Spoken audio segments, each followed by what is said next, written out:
आज हम लोग जो पढ़ रहे क्या है, अध्याय 4, इसका पाठ का क्या नाम है, मानचित्र। बोलते हैं ग्लोब पृथ्वी के अध्ययन के लिए काफी उपयोगी होता है। ग्लोब जो है तो पृथ्वी का अध्ययन के लिए क्या होता है, बहुत ही उपयोगी है। जब हम पृथ्वी के बारे में अध्ययन करेंगे तो उसमें सबसे उपयोगी चीज होता है ग्लोब होता है। लेकिन जब हम पृथ्वी के किसी विशेष भाग, जैसे कोई देश का, राज्य का, जिला, गांव या शहर का अध्ययन करना चाहेंगे तो फिर उस समय ग्लोब उतना उपयोगी नहीं रह जाता है। अगर पूरी पृथ्वी का अध्ययन करना हो तो फिर इसके लिए क्या चाहिए, ग्लोब चाहिए। और वहीं पर कोई देश या किसी क्षेत्र विशेष का करेंगे ना तो इसके लिए हमको क्या चाहिए, मानचित्र चाहिए। क्या चाहिए, मानचित्र। मानचित्र क्या होता है, मानचित्र को अगर संधि विच्छेद करके अगर हम इसको बनाएंगे, इसका मतलब निकालेंगे, क्या निकलेगा, माना हुआ चित्र। क्या होगा, इसको अंग्रेजी में क्या बोलते हैं, मैप बोलते हैं। अब मानचित्र क्या होता है, इसको जानने के लिए अक्सर तुम लोग अपना क्लास में या स्कूल में, ऑफिस में देखती होगी कि एक कैलेंडर लटका रहता है और उसमें कुछ स्केच करके बनाया हुआ रहता है।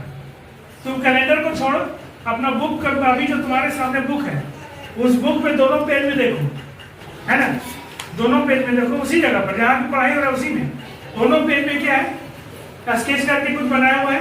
पहला जो नक्शा है हमारा 27 पेज नंबर पे झारखंड के बारे में पता चलता है, और 28 नंबर पेज पे जो मानचित्र बना हुआ है इससे हमको भारत का पता चलता है। अगर इसके बारे में हमको अध्ययन करना होगा और ग्लोब को ले लेंगे तो ग्लोब में हमको जानकारी नहीं मिल पाएगा। जितना बेहतर जानकारी हमको इस मानचित्र से मिलेगा। क्लियर? इसलिए किसी क्षेत्र विशेष, देश या राज्य का जब जानकारी हमको प्राप्त करना होता है तो उसके लिए मानचित्र का इस्तेमाल किया जाता है। मानचित्र पृथ्वी की सतह या उसके एक भाग के पैमाने के माध्यम से चपटी सतह पर खींचा गया चित्र है। मानचित्र क्या है, पृथ्वी की सतह पर उसके एक भाग का पैमाना, एक भाग का, पूरा पृथ्वी का नहीं, पृथ्वी का एक भाग, पृथ्वी का कोई एक भाग पैमाने के माध्यम से चपटी सतह पर खींचा गया चित्र है। इस प्रकार मानचित्र एक बड़े क्षेत्र का छोटा रूप चित्रण है। इसका मतलब क्या हुआ, मानचित्र जो है किसी बड़े क्षेत्र का एक छोटा सा रूप चित्रण है, छोटा रूप चित्रण है। मतलब इतना बड़ा झारखंड इतना बड़ा प्रदेश है, इंडिया इतना बड़ा देश है, उसको हमको जानना होगा, समझना होगा तो क्या करेंगे, पूरा इंडिया में तो घूम कर तो संभव नहीं है। इसलिए उसका जो मानचित्र हम निकालेंगे और वहां से उसके बारे में अध्ययन आसानी से कर ले सकते हैं। हमारे अध्ययन या जानकारी संबंधी आवश्यकताओं को मानचित्र पूरा करता है। कुछ मानचित्र एक छोटे क्षेत्र को दर्शाते हैं, दूसरे मानचित्र में बड़ी किताब की तरह तथ्य हो सकते हैं। कुछ मानचित्र क्या होता है, छोटे क्षेत्र को दर्शाता है, और कुछ में क्या होता है, बड़ी किताब की तरह पूरा तथ्य दिया रहता है। मतलब एक मानचित्र छोटा सा अंश दे दिया, ठीक है, अब उसके बारे में पूरा वर्णन क्या होता है इस किताब में किया जाता है। किताब में छोटी जानकारी तुमको दे दिया मानचित्र में, जब तुम किताब का अध्ययन कर रहे हो तो वहां तुम मानचित्र का सहायता लेकर के बेहतर तरीके से उसको समझ सकते हो। ठीक है, जब बहुत सारे मानचित्रों को एक साथ रख दिया जाता है तब एक एटलस बन जाता है। एटलस विभिन्न प्रकार के तथा अलग अलग पैमानों से खींची गई मापों पर आधारित मानचित्रों का संग्रह है। मानचित्रों से हमें एक ग्लोब की अपेक्षा ज्यादा जानकारी प्राप्त होती है। जब बहुत सारा मानचित्र को एक साथ रख दिया जाएगा खींच करके, तब क्या होता है, एक एटलस बन जाता है। अब एटलस क्या है, एटलस जो है विभिन्न प्रकार के अलग पैमानों पर खींचा गया मापों पर आधारित एक मानचित्र।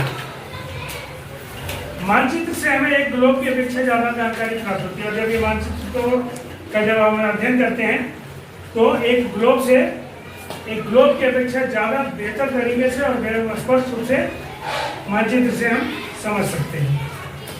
मानचित्र विभिन्न प्रकार के होते हैं जिनमें कुछ को नीचे वर्णित किया गया।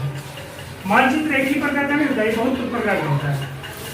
इसमें पहला भौतिक मानचित्र क्या है, पहला क्या भौतिक मानचित्र, जिससे की प्राकृतिक आकृति हो, जैसे पर्वतों, पठारों, मैदानों, झीलों, नदियों, महासागरों इत्यादि को दर्शाने वाले मानचित्र को भौतिक मानचित्र कहते हैं। इस मानचित्र में विभिन्न रंगों के माध्यम से धरातल की विविधताओं को प्रदर्शित किया गया है। पृथ्वी की प्राकृतिक आकृति, पृथ्वी क्या है, पृथ्वी का जो प्राकृतिक आकृति, यानी यहाँ पर तुम खड़ी हो, इधर निकालेगी, इधर ध्यान देगी तो क्या है, जंगल है, इधर ध्यान देगी तो क्या है, मैदान है, उसके आगे क्या है, पहाड़ है, हर जगह पर पृथ्वी के हर हिस्से में अलग अलग चीज अवस्थित है। कहीं पे नदी है, कहीं मैदान है, कहीं झील है, कहीं महासागर है। इन सबों को जो दर्शाया जाता है, जिस मानचित्र में इन सबों को दर्शाया जाता है, मतलब कि प्रकृति का अलग अलग क्षेत्र को जहाँ दर्शाया जा रहा है, उसी को बोलते हैं भौतिक मानचित्र। क्या बोलते हैं? भौतिक मानचित्र। और जब इस प्रकार का मानचित्र को बनाते हैं तो अलग अलग रंग से अलग अलग आकृति को दर्शाया जाता है। जैसे जब मानचित्र का जब बनाते हैं तो अलग अलग रंग में क्या प्रदर्शित करते हैं? जैसे नीला, मानचित्र में कहीं अगर नीला रंग से दर्शाया हुआ है, इसका मतलब क्या हुआ? वो पानी वाला क्षेत्र है, चाहे वहाँ समुद्र है, चाहे तालाब है, चाहे झील है या फिर नदी है। यानी कि मानचित्र में जहाँ नीला क्षेत्र रहेगा वहाँ पे क्या हो जाएगा? पानी वाला क्षेत्र होगा। हरा, हरा क्षेत्र में क्या होगा? मैदान, मैदानी क्षेत्र को हरा में दिखाया जाएगा। पीला, जहाँ पीला रहेगा वहाँ पे क्या होगा? पठारी क्षेत्र को दिखाया जाएगा। और लाल में किसको दिखाया जाता है? पर्वत को दिखाया जाता है। हिमालय पर्वत को अगर दिखाना रहेगा मानचित्र में तो कैसे दिखाएगा? लाल रंग से। झारखंड के पहाड़ी क्षेत्र को दिखाना होगा तो कैसे दिखाया जाएगा? पीला रंग से। और बिहार के मैदान, बिहार और उत्तर प्रदेश के मैदानी क्षेत्र को दिखाना रहेगा तो कैसे दिखाएगा? हरा रंग से। समुद्री क्षेत्र को दिखाना होगा तो कैसे दिखाएगा? हमारा दूसरा है राजनीतिक मानचित्र। दूसरा क्या है? राजनीतिक मानचित्र। राज्यों, नगरों, शहरों और गांवों और विश्व के विभिन्न देशों और उनकी सीमाओं को दर्शाने वाले मानचित्र को राजनीतिक मानचित्र कहते हैं। कोई राज्य को दर्शाना है मानचित्र, या कोई शहर को दर्शाना है, कोई गांव को दर्शाना है, यानी कि किसी भी क्षेत्र को जब दर्शाना है और उसकी सीमा को बताना है कि ये क्षेत्र यहाँ से यहाँ तक मौजूद है, इसके बाद फिर जो है सो यहाँ से ये क्षेत्र स्टार्ट हो जाता है, तो ऐसे मानचित्र को क्या कहा जाता है? राजनीतिक मानचित्र कहा जाता है। क्या बोलते हैं? राजनीतिक मानचित्र कहा जाता है। तीसरा क्या है? थीमेटिक मानचित्र। तीसरा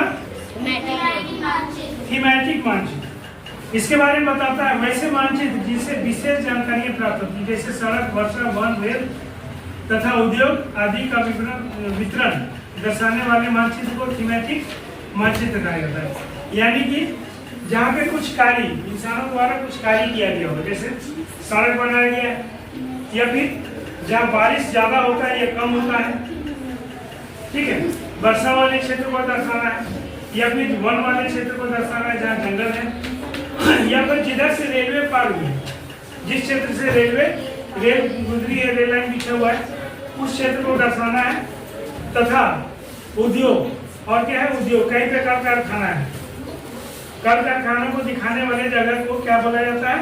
थीमेटिक मानचित्र। थीमेटिक मानचित्र इन मानचित्रों के माध्यम से दी जाने वाली सूचना ही इसके नामकरण को दर्शाता है।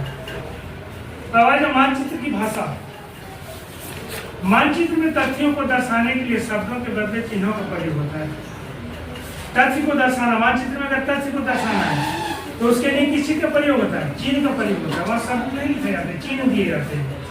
इन चिन्हों को ही मानचित्र की भाषा कहते हैं। मानचित्र के निम्नलिखित 5 तत्व हैं: पैमाना, प्रतीक, चिन्ह, दिशा और रंग।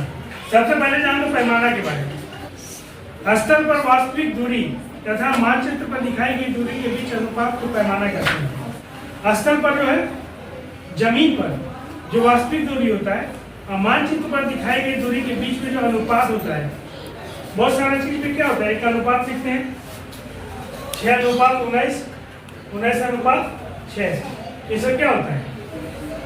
एक पैमाना होता है। इसका तो कुछ भी हो सकता है, लेकिन एक बार वो क्षेत्र 16 किलोमीटर 16 किलोमीटर अनुपात 9 किलोमीटर भी हो सकता है, या फिर 16 मीटर अनुपात 9 मीटर में भी हो सकता है। तो उसको सिर्फ क्या किया जाता है? एक पैमाना किया, अनुपात निकाला जाता है पैमाना को मापने के लिए। पैमाना के आधार पर मानचित्र 2 प्रकार के होते हैं, और जब पैमाने के आधार को आधार बनाएंगे तो मानचित्र कितने प्रकार का होता है? 2 प्रकार का, छोटा पैमाना वाला और बड़े पैमाना वाला मानचित्र। जब छोटे क्षेत्रफल वाले भूभाग जैसे गांव, शहर आदि को दिखाना होता है तो बड़े पैमाने का उपयोग किया जाता है। छोटा क्षेत्रफल वाला भूभाग को दर्शाया जाता है तो उसमें बड़ा पैमाना दर्शाया जाता है। मतलब समझ में आया? यानी बड़े भूभाग का जब हमको दर्शाना रहेगा, बड़े भूभाग का दर्शाना रहेगा तो पैमाना छोटा लेते हैं, और छोटे भूभाग को जब दर्शाना रहता है तो क्या करते हैं? पैमाना बड़ा लेते हैं। बड़े पैमाने वाले मानचित्र में छोटे पैमाने वाले मानचित्र की अपेक्षा अधिक जानकारियां समाहित होती हैं। बड़ा पैमाना वाला जो मानचित्र होता है ना, उसमें छोटा पैमाने वाला मानचित्र की अपेक्षा अधिक जानकारी समाहित हो जाता है, उसमें आ जाता है। अगर हमें पैमाने की सही जानकारी है तो हम मानचित्र के माध्यम से स्थल पर दो स्थानों के बीच की दूरी, वास्तविक दूरी को आसानी से पता लगा सकते हैं। अगर हमारे पास पैमाना सही रहेगा तो मानचित्र के माध्यम से दो स्थलों के बीच में हम एकदम बिल्कुल सही दूरी का पता लगा सकते हैं। उदाहरण, आपके विद्यालय और आपके घर के बीच की दूरी 10 किलोमीटर है। मतलब तुम्हारे विद्यालय और तुम्हारे घर के बीच की दूरी 10 किलोमीटर है और इसे मानचित्र में 1 सेंटीमीटर की दूरी से व्यक्त किया गया है। और मानचित्र में क्या किया गया, 10 किलोमीटर दूरी को ये क्या है, 10 किलोमीटर। वही मानचित्र में इसमें क्या करेंगे, 1 सेंटीमीटर की दूरी बना देंगे, 1 सेंटीमीटर की दूरी, यानी कि इसका अनुपात क्या होगा, 1:10 का। अगर आपको पैमाने की जानकारी है तो आप मानचित्र पर दिए गए स्थानों के बीच की दूरी का पता लगा सकते हैं। ठीक है।